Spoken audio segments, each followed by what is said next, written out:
Good morning all of you student. आज मुझे अलाउद्दीन खिलजी के विजय अभियान के बारे में चर्चा करनी है। उसका विजय अभियान लगभग 2 चरणों में होता है। एक विजय अभियान इसका उत्तर भारत में होता है और दूसरा विजय अभियान इसे दक्षिण भारत में होता है, और दोनों के अलग अलग इसके सेनापति हैं। इसके बारे में भी चर्चा करनी है। तो देखते हैं अलाउद्दीन खिलजी के विजय अभियान। सबसे पहले अलाउद्दीन खिलजी जब अपने राजगद्दी पर बैठता है तो तुरंत इसे पैसा की किल्लत हो जाती है। इस पैसा के किल्लत को इससे निपटने के लिए ये सबसे पहले गुजरात पर आक्रमण करता है, और गुजरात का राजा उस समय कर्णदेव बघेल रहता है।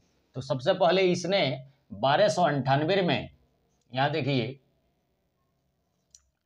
1298 AD में सबसे पहले इसने गुजरात पर आक्रमण किया। गुजरात पर आक्रमण किया और यहाँ का जो राजा है उसका नाम है कर्णदेव बघेल। कर्णदेव बघेल है,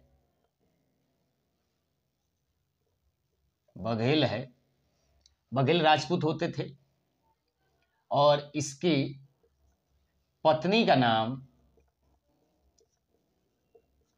नाम कमला देवी है,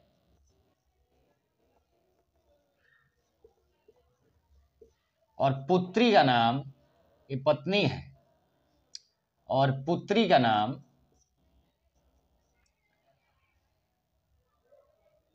देवल देवी है।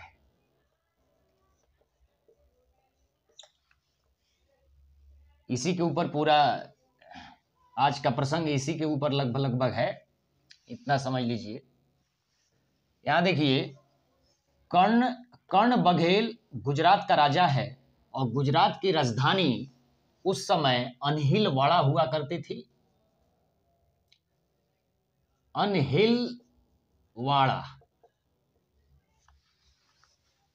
इसके पहले जो भी क्लास लिया गया है उसमें अनिलवाड़ा को आपको अगर थोड़ा सा ज़्यादा देखना है तो पीछे क्लास जाइए और देखिए, अनिलवाड़ा का इतिहास मैं पढ़ाया हूँ। और देखिए कर्णदेव बघेल की पत्नी का नाम कमला देवी, पुत्री का नाम देवल देवी।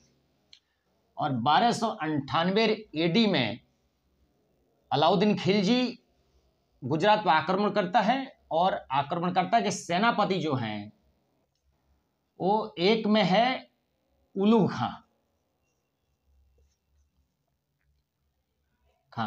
और दूसरा है नुसरत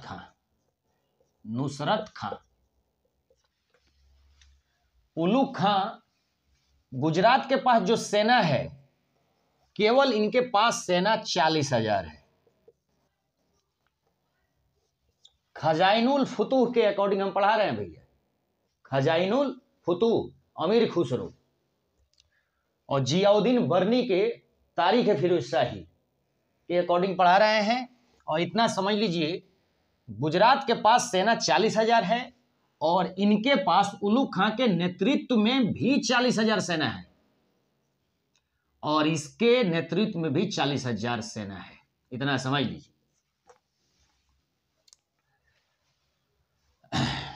इसका एक मंत्री है, कर्णदेव का एक मंत्री है जिसका नाम है माधव नारायण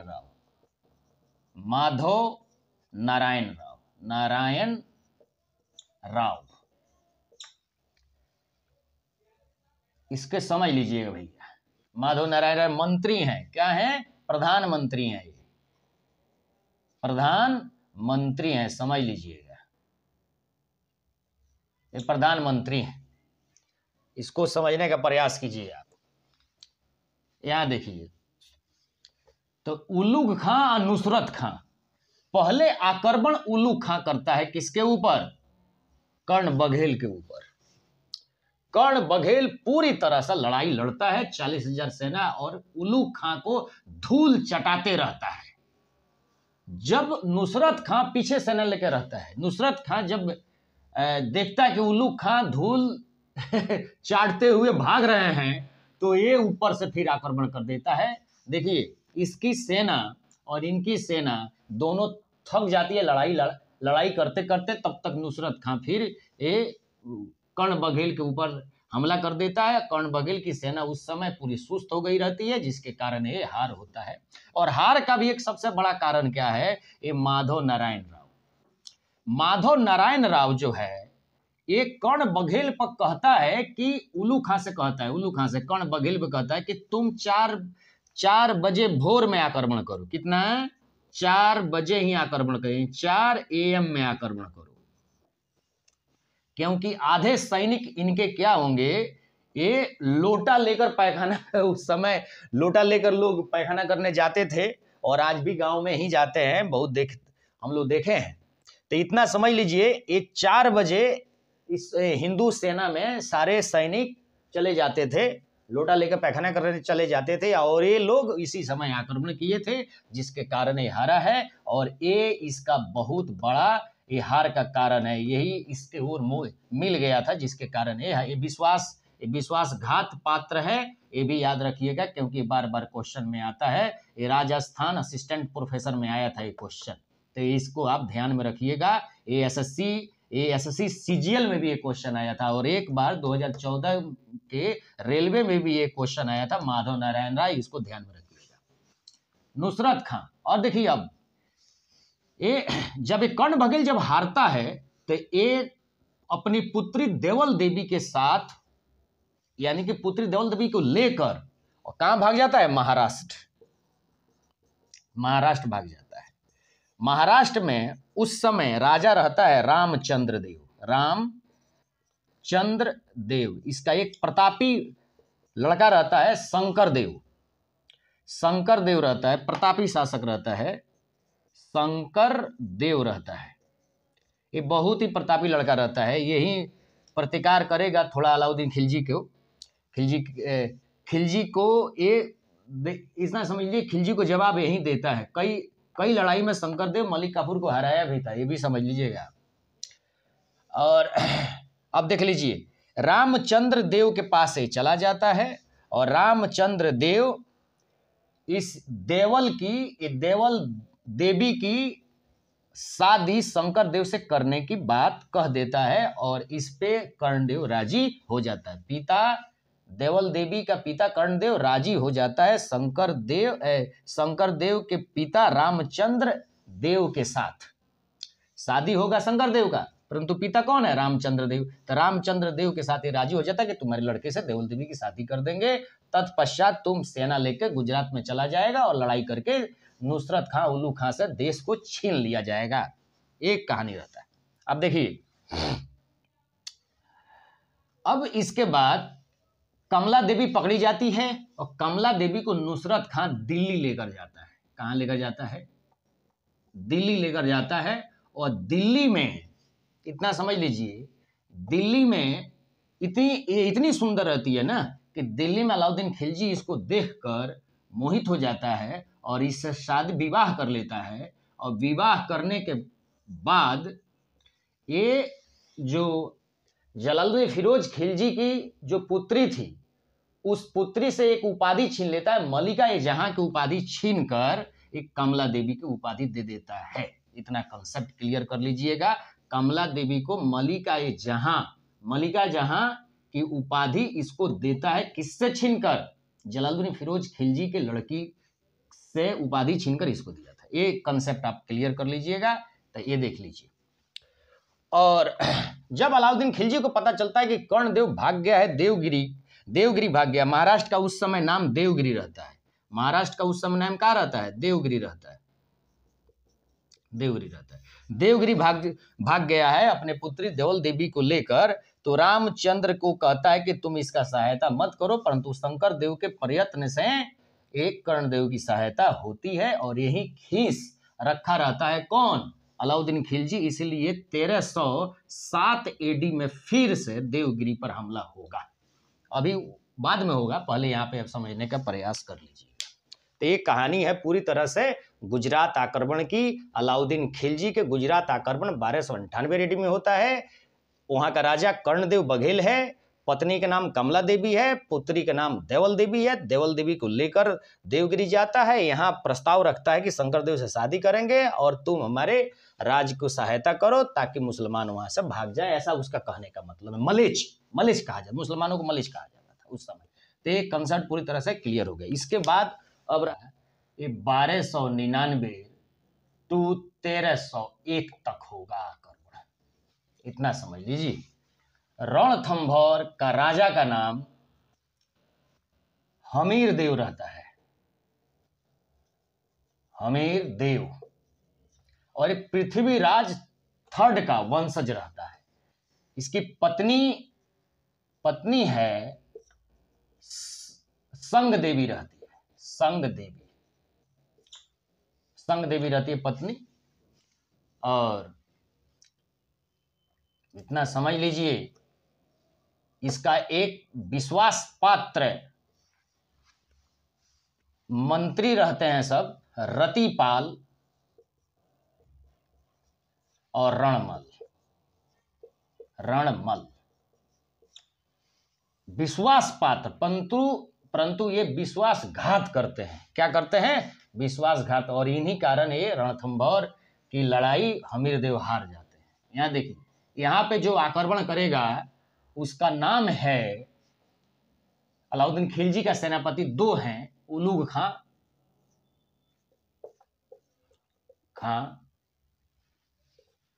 और नुसरत खां। इस समझ लीजिएगा, रणथंभौर की लड़ाई का सबसे बड़ा कारण ये रहता है, यहां समझ लीजिए, गुजरात जब 1298 में जब जीता गया था उलूग खां और नुसरत खां के द्वारा, तो इसमें एक और सेना था, मंगोल सेनापति था, जिसका नाम था मुहम्मद खां था। ये मंगोल सेनापति है। अब मुहम्मद खां जलालुद्दीन फिरोज खिलजी का रिलेटिव है, इतना समझ लीजिए। मुहम्मद खां क्या, जलालुद्दीन फिरोज खिलजी का रिलेटिव है। अगर ये रिलेशन देखना है तो पीछे जो वीडियो है उसमें जाकर देखें ये कैसा रिलेशन है। यहाँ देखिए, तो उलूग खां और नुसरत खां और मुहम्मद खां में हो जाती है झगड़ा। क्या चीज के लेकर? धन को लेकर। काफी धन मिलता है। तो एक और तुर्क सैनिक हो जाते हैं, तुर्क सैनिक, और दूसरी तरफ मंगोल सैनिक सहायता किए हैं किसको? अलाउद्दीन खिलजी के सेना को उस समय। इतना समझ लीजिएगा, जब धन के लिए झगड़ा हो जाता है तो ये आधा धन छीन कर तुर्कों से ये आकर मिल जाता है किसके साथ? रणथंभौर के राजा हमीरदेव के साथ आकर मिल जाता है। 1298 में ही आकर मिल जाता है। यह सूचना जब पता चलती है अलाउद्दीन खिलजी को, तो अलाउद्दीन खिलजी तुरंत 1299 में ही उलूग खां फिर नुसरत खां के सेना का नेतृत्व देकर रणथंभौर पर आक्रमण करने के लिए बोलता है और सेना आ जाती है। देखिए, रणथंभौर का पहला जो किला होता है ना, जिसको रणथंभौर की कुंजी कहा जाता है, उसका नाम है झाइन का किला। झाइन का किला, यहां समझ लीजिए, झाइन फोर्ट रहता है। और ये जो है झाइन का किला जो है, ये रणथंभौर की कुंजी है। क्या कहा जाता है? रणथंभौर की कुंजी है। रणथंभौर पर उलूग खां नुसरत, झाइन के किला पर उलूग खां नुसरत खां आक्रमण करके झाइन को जीत लेता है। तब तक एक खबर चलती है किसको? रणथंभौर में बैठा हुआ हमीरदेव को। हमीरदेव फिर इस पर एक्शन लेता है और नुसरत खां के लड़ाई में, ये यानी कि हमीरदेव और नुसरत खां के बीच जो लड़ाई होती है, इसमें नुसरत खां का मौत हो जाता है। आमने सामने की लड़ाई होती है। क्या होती है? आमने सामने की लड़ाई होती है। और आमने सामने की लड़ाई में हमीरदेव किसको मार देता है? नुसरत खां को मार देता है। सिंगल लड़ाई हुई थी, इतना समझ लीजिएगा। अब यह पता चलता है किसको? अलाउद्दीन खिलजी को। अब देखिए, जब ये मरता है तो फिर इसका सेना, उलूग खां की सेना हमीरदेव पर आक्रमण कर देता है, परंतु हमीरदेव इन दोनों को हरा देता है। यह खबर तब तक पता चलता है कहां पे?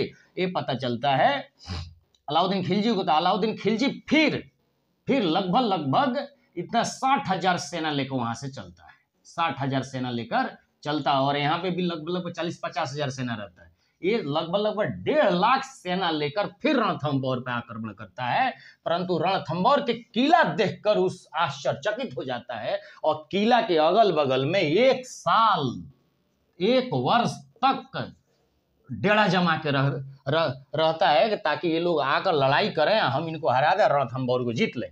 परंतु जब ये देखता है कि रणथंभौर को नहीं जीता जाएगा तब कूटनीति का सहारा लेता है और रतिपाल और रणमल इसके हमीरदेव के 2 बड़े सेनापति और मंत्री भी रहते हैं। इन दोनों को बुलाता है संधि करने के लिए। कौन बुलाता है? अलाउद्दीन खिलजी बुलाता है। अलाउद्दीन खिलजी आ गया लड़ाई में, जब इन लोगों को हार हुई तो अलाउद्दीन आ गया है।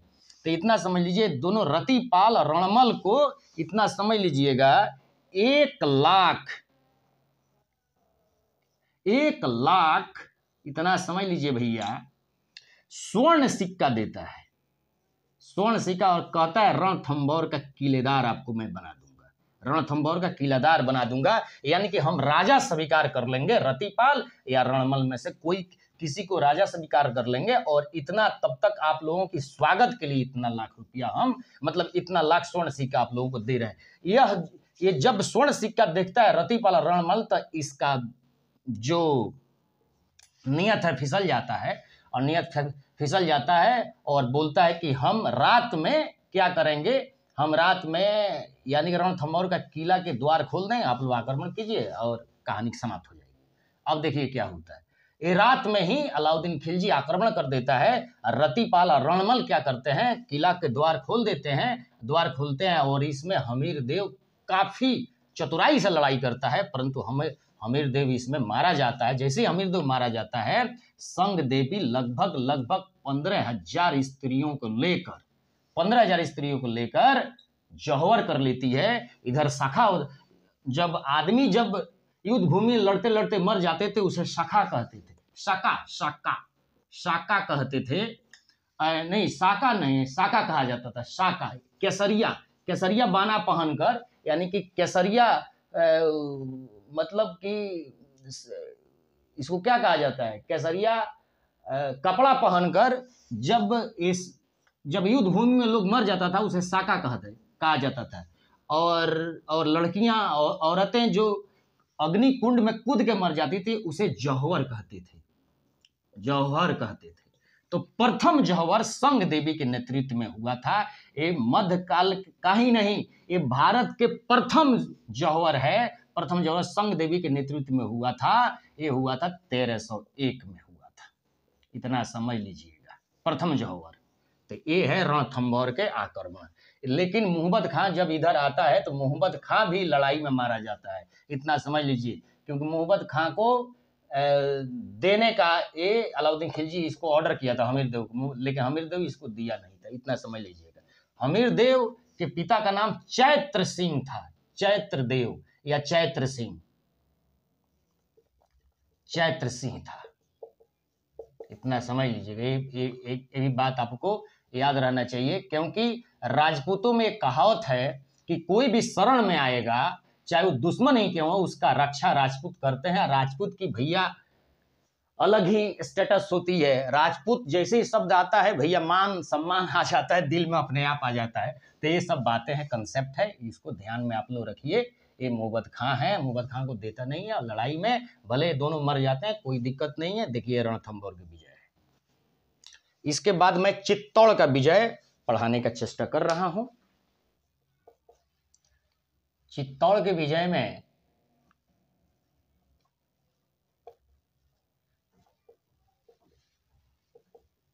अलाउद्दीन खिलजी का चित्तौड़ विजय, और चित्तौड़ विजय इतना समझ लीजिए स्वयं अलाउद्दीन खिलजी आता है करने। ये कब आता है? 1302 में आता है, 1302 में। एक चीज और समझ लीजिए आप, जब गुजरात विजय अभियान हुआ था अलाउद्दीन खिलजी के द्वारा या नुसरत खां और उल्लू खां के द्वारा, तो नुसरत खां वहां से एक हिजड़ा खरीदा था, गुजरात से एक हिजड़ा खरीदा था। नुसरत खां गुजरात से एक हिजड़ा खरीदा था। इस हिजड़ा का नाम बाद में मलिक काफूर पड़ता है, मलिक काफूर। ये मलिक काफूर को 1000 जीतल में खरीदता है, 1000 दिनार में, 1000 दिनार में खरीदता है वो, 1000 दिनार में खरीदता है। इसीलिए इसे मलिक काफूर को कभी कभी 1000 दिनारी भी कहा जाता है। मलिक काफूर हिंदू था और इसे मलिक काफूर बनाया गया किसके द्वारा? अलाउद्दीन खिलजी के द्वारा बनाया गया। ये नुसरत खां इसको खरीदता है। कौन खरीदता है? नुसरत खां, जो रणथंभौर में मारा जाएगा, नुसरत खां खरीदता है। समझ लीजिएगा। एक और समझ लीजिए बात कि जब गुजरात जब लूटा गया, राजा को हराया गया, उस समय गुजरात में सोमनाथ मंदिर को दूसरी बार लूटा गया। सोमनाथ मंदिर को दूसरी बार लूटा गया था। एक चीज और भी समझ लीजिएगा कि रणथंभौर में अमीर खुसरो नुसरत खां और उल्लू खां के साथ था। अमीर खुसरो नुसरत खां और उल्लू खां के साथ था। ये नुसरत का एक चश्मदीद गवाह है। कौन? अमीर खुसरो। किसका? रणथंभौर का। ये आप ध्यान में रखिएगा। आप लोग बार बार क्वेश्चन आता है। अब आइए थोड़ा चित्तौड़ के बारे में समझने का प्रयास करते हैं। चित्तौड़ का इतिहास के बारे में मलिक मोहम्मद जायसी बहुत अच्छा से लिखता है और मलिक मोहम्मद जायसी के ही आधार पर इस चित्तौड़ का विजय अभियान पढ़ाया जाता है ज़्यादातर। तो मलिक मोहम्मद जायसी को ही हम लेते हैं, चित्तौड़ अभियान को पढ़ाते हैं। यहाँ का राजा का नाम था रतन सिंह, राणा रतन सिंह नाम था। और दूसरी पत्नी का नाम था पद्मावत, रानी पद्मावत या पद्मावती, जो भी है ये नाम है इनका। कहा जाता है बहुत ही सुंदर है। मलिक मोहम्मद जायसी इसको बहुत ही सुंदर बताता है इसको, और एक कहता है, एक प्रयत्न करता है कि ये जो लड़ाई होगा राणा रतन सिंह और मलिक मोहम्मद राणा रतन सिंह अलाउद्दीन खिलजी के बीच में जो लड़ाई होगा वो केवल पद्मावत के लिए लड़ाई होगा, परंतु ऐसा नहीं है। चित्तौड़ का किला ये बहुत ही ज्यादा ताकतवर था। अलाउद्दीन खिलजी के लिए इसको जीतना बहुत ही आवश्यक था। और चित्तौड़ के किला के ऊपर हम एक वीडियो पूरा ही अच्छा से बनाएंगे और रणथंभौर पर भी बनाएंगे। अभी फिलहाल आप इतना ही समझने का प्रयास कीजिए। यहाँ का राजा का नाम रतन सिंह और रानी का नाम पद्मावत। यहाँ पे स्वयं अलाउद्दीन खिलजी आता है,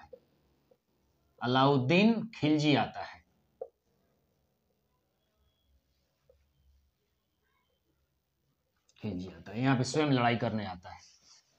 और आमने सामने के लड़ाई में राणा रतन सिंह अलाउद्दीन खिलजी के आमने सामने के लड़ाई में ये अलाउद्दीन खिलजी हार जाता है।